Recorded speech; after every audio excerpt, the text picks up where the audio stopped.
Est-ce qu'on doit dire les phrases, machin, ça veut dire qu'on va leur... Oui, on peut tous scander à la fin, genre le message... Les gars, vous avez vu cet homme? Est-ce que vous avez vu cet homme? Faire la phrase, mais pas forcément dans l'ordre. Bah juste dire le mot qu'on a. Ouais, le mot que vous avez sur le t-shirt. Nous, Gaël, Za, dénoncer. Chaîne noire, Zabou Brightman. Est-ce que vous avez vu cet homme? Oui. Mon impression, c'est que c'est un tout petit peu noyé. Je ne dis pas ce que je vois depuis l'intérieur. Mais depuis l'extérieur, j'ai l'impression que dans une rue, vous allez être complètement noyé. Est-ce que vous avez vu cet homme? Est-ce que vous reconnaissez ce visage? Est-ce que vous l'avez vu? Est-ce que vous avez vu cet homme? Est-ce que vous l'avez vu? Est-ce que vous reconnaissez? C'est le duc qui nous a dénoncés. C'est le duc qui nous a dénoncés. C'est le duc qui nous a dénoncés. C'est le duc qui nous a dénoncés. C'est Arnaud qui t'envoie!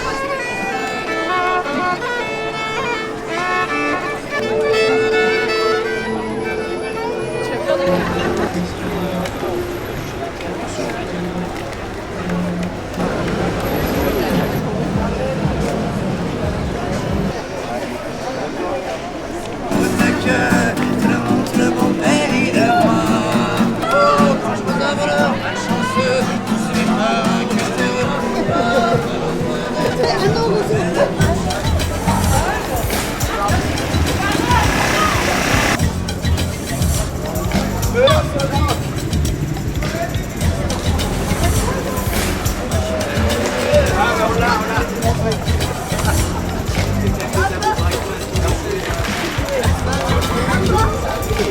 C'est un spectacle très très particulier, vraiment spécial pour l'état de concentration.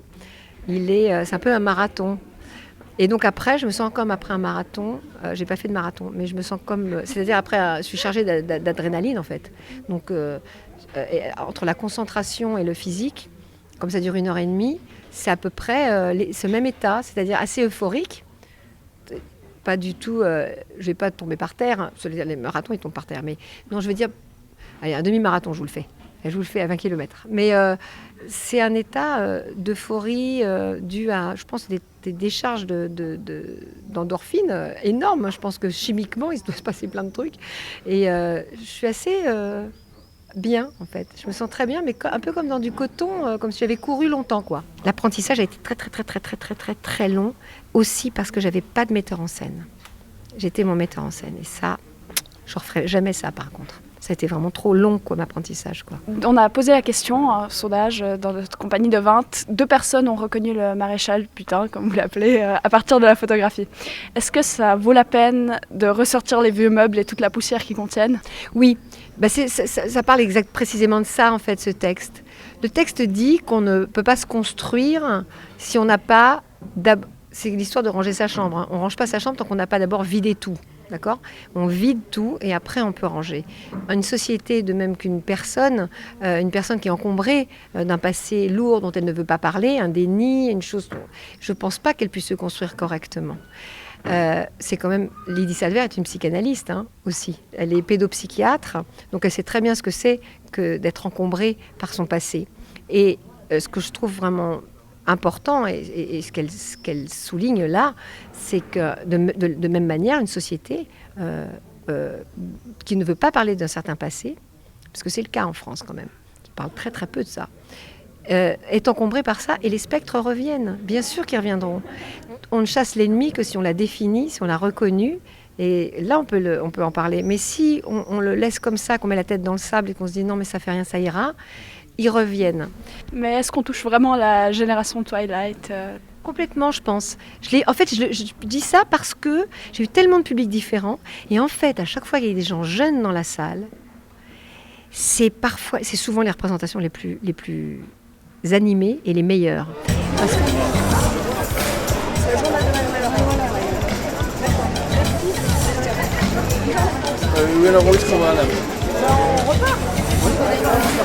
Zabou Brightman a mis en scène votre pièce. Déjà que vous passez par des appareils auditifs pour entendre les gens, est-ce que c'était pas trop contraignant de devoir passer par quelqu'un d'autre pour transmettre à la scène votre propre histoire? Contraignant, au contraire. Plus qu'une contrainte, ça a été une rencontre et une liberté. Et ça a été été une rencontre qui a rendu la chose possible. Et ensuite, quand Zabou Breitman m'a dit « mais moi je veux faire du théâtre avec ce texte », je ne pensais pas une seconde que ce serait moi qui allais le jouer.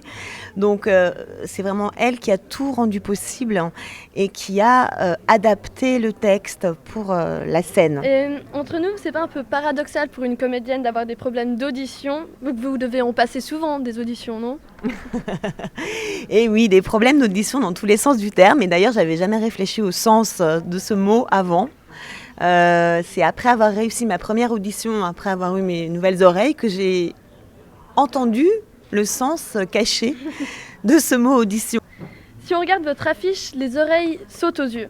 Est-ce que ça signifie pour vous que vos appareils sont comme un costume et qui ne font pas vraiment partie de vous?